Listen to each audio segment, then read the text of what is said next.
Good morning guys, and look at my background. Ayan, dito tayo sa gilid ng ating bahay dahil kailan natin maglaba. Hindi naman ako nag-worry kasi maganda yung ating washing machine. Sobrang sakto niya ngayong rainy season dahil meron siyang air dry function. Binanggit ko yun doon sa isang feature, doon sa isa kong video. It lowers the moisture nung damit after drying. So yun yung air dry function ng washing machine na ito. Lalaban natin ito, yung mga pinagpawisan natin damit.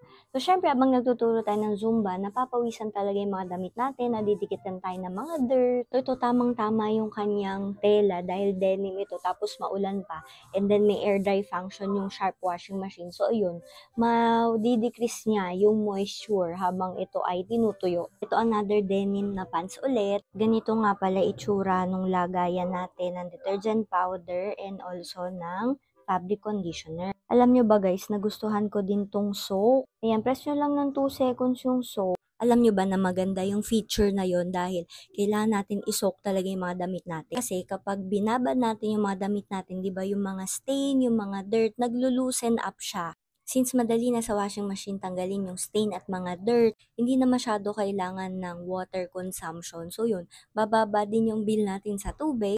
And also, this washing machine will allow us na onti lang yung water consumption kasi meron siyang low water pressure operation. So, ibig sabihin kahit onti lang yung tubig niya, magpa-function pa rin siya. Di ba ang galing?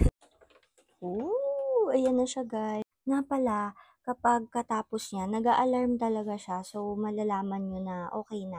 And ayan siya. Hindi na siya super, super basa guys. As in, natanggal niya yung moisture ng damit. So, madali na siyang matuyo, lalo ngayon umuulan. See you ulit sa susunod na Laba Vlog!